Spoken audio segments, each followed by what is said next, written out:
Royal Navy has always existed in a state of tense, unforgiving friction between the grand strategic ambitions of a maritime power and the agonizing realities of the Treasury budget. Ever since the highly controversial 1966 Defense White Paper canceled the massive CVA-01 fleet carrier project, British naval aviation has been fighting a prolonged existential battle for its very survival. The venerable conventional carriers of the mid-20th century, vessels equipped with steam catapults and immense angled flight decks, were systematically retired, forcing the Admiralty to adapt to a vastly reduced financial footprint by wholeheartedly embracing the short takeoff and vertical landing concept. This necessary political and economic compromise led directly to the creation of the Invincible-class light carriers and the legendary but fundamentally flawed Sea Harrier, a combination that narrowly saved the Falkland Islands but severely restricted the long-range power projection capabilities of the surface fleet. The British establishment had originally invented the steam catapult, the angled flight deck, and the optical landing system, yet by the 1980s they had abandoned all three critical innovations in favor of the rudimentary ski jump ramp and vertical lift operations. This deep historical baggage is absolutely crucial for understanding the immense pressure, the political maneuvering, and the intense engineering scrutiny surrounding the procurement of the aircraft that would eventually become the F-35B Lightning II. Fast forward to the dawn of the 21st century, and the Ministry of Defense found itself facing an identical crisis regarding the simultaneous replacement of both the aging Harrier fleets and the exhausted light carriers. The Admiralty aggressively demanded massive 65,000-ton fleet carriers to restore their blue water strike capabilities, but their political masters in Whitehall immediately balked at the astronomical costs associated with outfitting these proposed vessels with nuclear propulsion or electromagnetic catapult systems. The ultimate solution was a grand compromise to design the largest warships ever built for the Royal Navy, the Queen Elizabeth class, but to power them with conventional gas turbines and equip them entirely without catapults or arrestor wires. This fundamental architectural decision placed the entire burden of carrier strike viability squarely onto the shoulders of the Joint Strike Fighter program, demanding an aircraft that could somehow marry vertical landing capabilities with fifth-generation stealth. If detailed technical breakdowns of military history and British combat engineering interest you, subscribe. I have got more of these coming. To many aviation purists and defense analysts at the time, adopting a vertical lift fighter with inherently restricted range and payload seemed like a disastrous repetition of past historical mistakes, an overt acceptance of second-tier status when compared directly to the massive catapult-equipped supercarriers fielded by the United States Navy. The F-35B Lightning II was widely criticized in the press as being too heavy, dangerously underpowered in vertical flight, heavily compromised in its internal fuel capacity, and ruinously expensive to procure and maintain.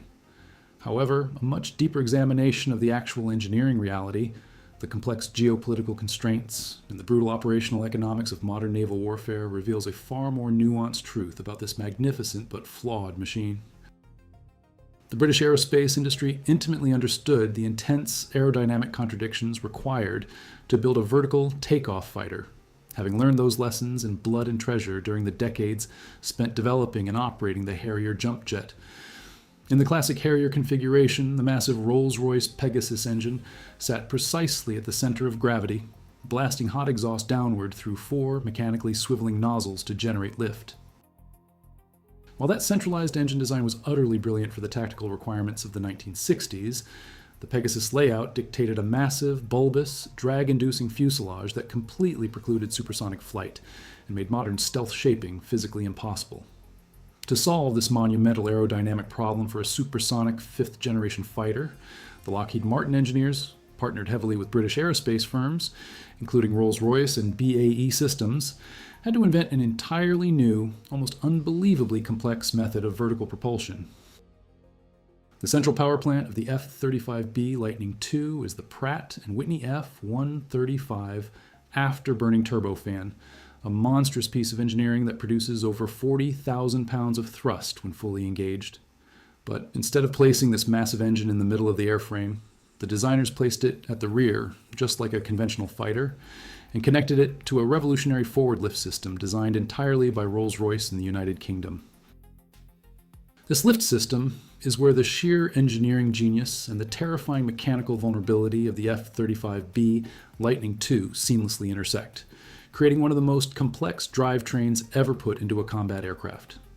Sitting directly behind the pilot is a massive contra-rotating lift fan that is connected to the main engine via an incredibly robust carbon fiber drive shaft and a high-performance clutch mechanism.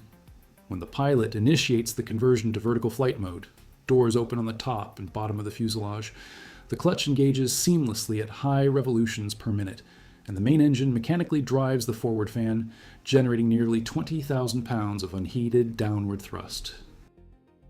Simultaneously, the rear exhaust nozzle of the main engine, utilizing an ingenious 3-bearing swivel module, vectorially points downward to provide an additional 18,000 pounds of thrust at the tail. To keep the aircraft from rolling over, bypass air from the engine is piped outward to 2 small roll posts located under the wings, creating a remarkably stable, computer-controlled tripod of thrust that suspends the aircraft in midair. But this devastatingly effective vertical lift solution immediately introduces a severe operational penalty, perfectly illustrating the nested loops of aerospace engineering, where solving one critical problem simply creates another.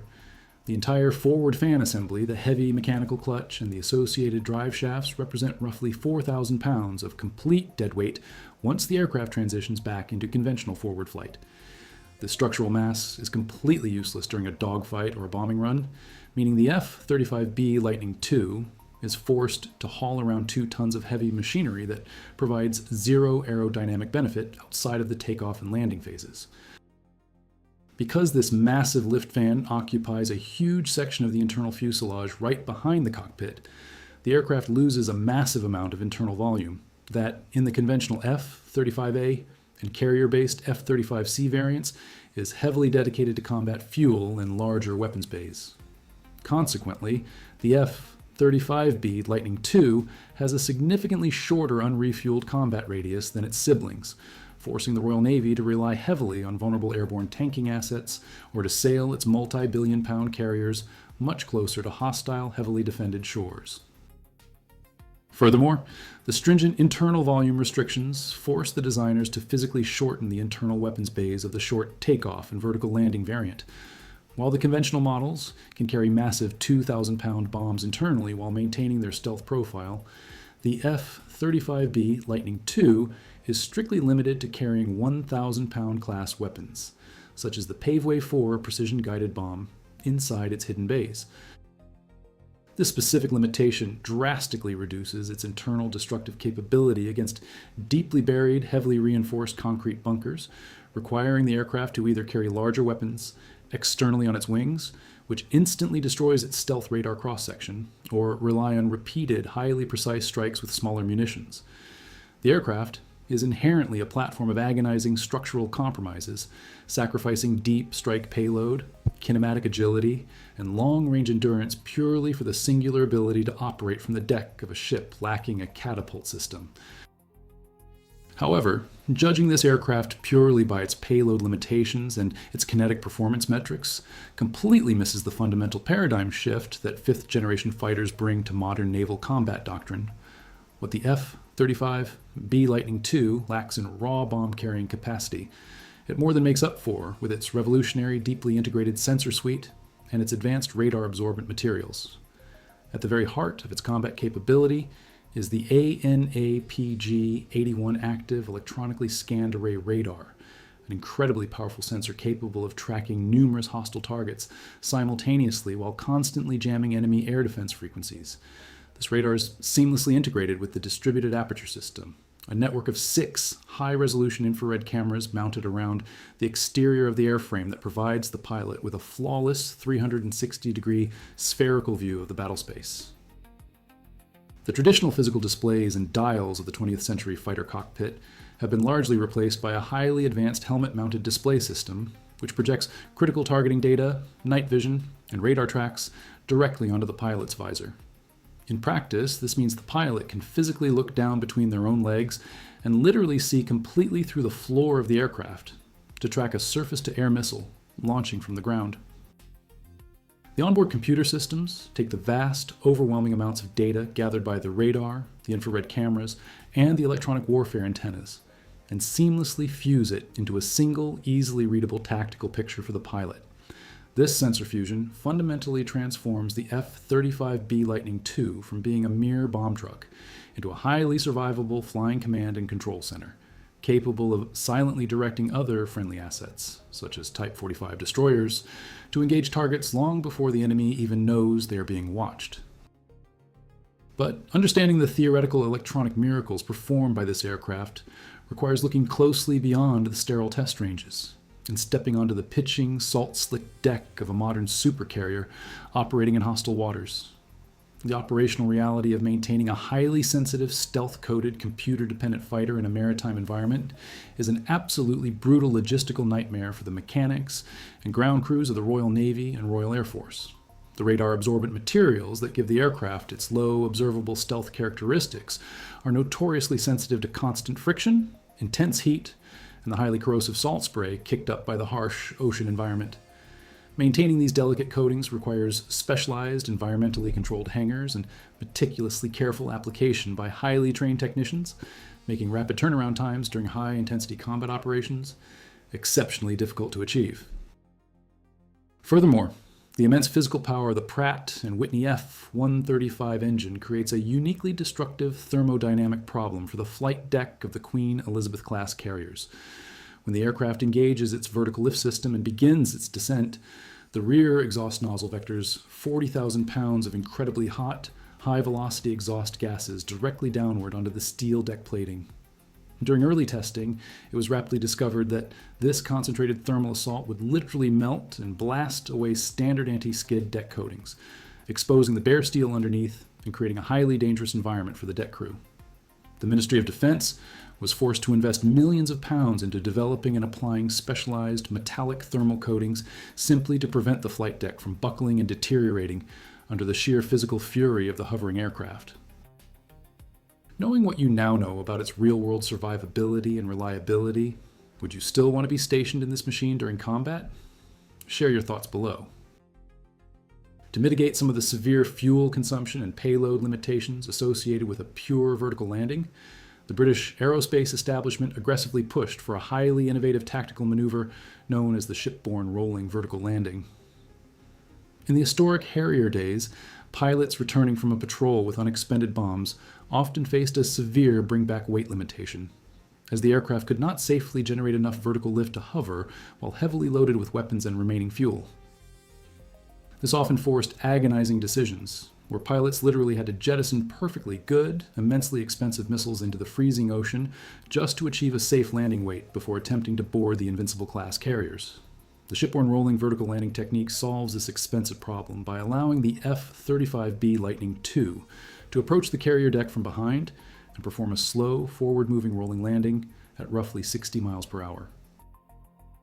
By maintaining a slow forward airspeed, the wings of the aircraft continue to generate aerodynamic lift, which drastically supplements the mechanical thrust provided by the lift fan and the rear engine nozzle. This combined lift significantly increases the allowable landing weight, allowing British pilots to routinely bring back thousands of pounds of highly expensive, unexpended precision-guided munitions rather than dumping them uselessly into the sea. Executing this maneuver requires extraordinary precision, as the aircraft touches down on a pitching deck without the benefit of arresting wires to drag it to a halt, relying entirely on its heavily reinforced carbon ceramic brakes to stop before plunging off the ski jump ramp at the bow. This specifically British innovation highlights how the Royal Navy has constantly had to invent highly complex operational workarounds to maximize the combat effectiveness of aircraft that were inherently compromised by procurement decisions. The profound depth of these political and economic compromises became glaringly apparent during the chaotic 2010 Strategic Defense and Security Review, a moment of profound crisis for British naval aviation.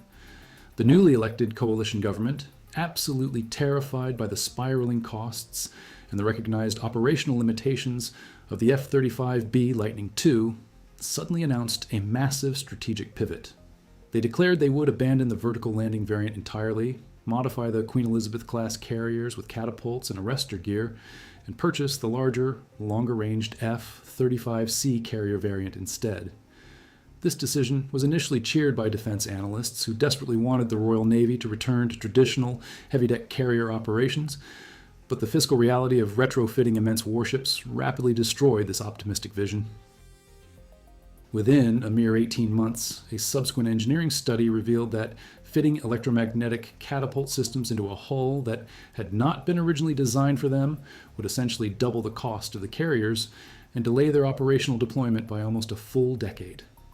The Treasury immediately rebelled against the multi-billion-pound retrofit costs, forcing the Ministry of Defense to execute a deeply humiliating public U-turn in 2012, officially reverting the procurement order back to the F-35B Lightning II. This absurd, highly expensive political ping-pong wasted millions of pounds in redesign studies, but it fundamentally proved the central underlying thesis regarding the survival of modern British carrier aviation. The F-35B Lightning II, with all of its dead weight, its restricted internal weapons bays, and its sensitive stealth coatings, was literally the only financially viable option that would allow the United Kingdom to maintain a large deck carrier strike capability. To fully grasp why shifting the mechanical complexity from the ship to the aircraft was ultimately necessary,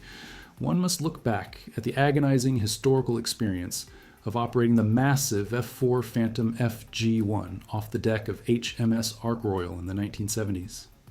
The Phantom was an incredibly capable, heavily armed interceptor, but it was physically massive, ridiculously heavy, and fundamentally ill-suited for the relatively small decks of British mid-century aircraft carriers. Integrating the Phantom required astronomically expensive modifications to the Ark Royal, including the installation of heavily reinforced steam catapults, massively robust water-cooled blast deflectors to prevent the afterburners from melting the deck, and completely redesigned deck extensions just to maneuver the enormous aircraft. The maintenance footprint was staggering, requiring a massive crew of specialized engineers simply to keep the catapults and arrestor wires functioning in the harsh, freezing environment of the North Atlantic. By aggressively choosing the F-35B Lightning II, modern naval architects entirely avoided the ship modification nightmare that had plagued previous generations of British fleet carriers. By putting the vertical lift complexity entirely into the airframe of the fighter itself, the Queen Elizabeth-class carriers could be constructed with immense, highly automated deck spaces, highly efficient mechanized weapon handling systems, and a vastly smaller operational crew requirement. The warship itself is relatively simple, acting essentially as a massive, floating, highly protected concrete runway, precisely because the aircraft that operates from it is fiercely complicated and aerodynamically self-sufficient. This crucial shift in design philosophy drastically lowered the barrier to entry for building the ships, ensuring they survived the ruthless Treasury budget cuts that routinely slaughtered other ambitious defense procurement programs. Furthermore, this operational configuration guarantees total interoperability with the United States Marine Corps, which operates huge fleets of identically configured F-35B's Lightning II aircraft from their own amphibious assault ships. This interoperability proved strategically vital during the maiden operational deployment of HMS Queen Elizabeth, where an entire squadron of American Marine Corps fighters seamlessly deployed alongside the British aircraft, utilizing the same maintenance protocols, the same spare parts supply chain, and the same weapon types. In a major geopolitical conflict, this allows British carriers to act as fully integrated floating bases for American stealth fighters, drastically amplifying the combined combat power of the NATO alliance in the Mediterranean or the contested waters of the Indo-Pacific. Ultimately, any critical assessment of the F-35B Lightning II must acknowledge the inescapable reality that it is a fighter aircraft, built upon a foundation of severe physical compromises. It lacks the unrefueled combat endurance of its catapult-launched siblings. It suffers from a restricted internal bomb load that limits its heavy strike capacity, and it forces its pilot to lug around 4,000 pounds of heavy mechanical lifting equipment into every high-altitude engagement. It is incredibly expensive to procure, brutally difficult to maintain in a saltwater environment, and heavily dependent on highly classified software systems that can ground a squadron faster than any physical mechanical failure ever could. Yet, despite all of these deeply uncomfortable truths, the aircraft represents an astonishing triumph of modern aerospace engineering and strategic political survival. It managed to solve the vertical takeoff problem without entirely sacrificing the critical elements of fifth-generation stealth and advanced sensor fusion, providing British fleet commanders with an unprecedented level of situational awareness. By keeping the necessary infrastructure costs of the host vessel low enough for the British government to reluctantly swallow, the $100 million compromise literally saved the Royal Navy from being permanently downgraded into an oversized coastal defense force.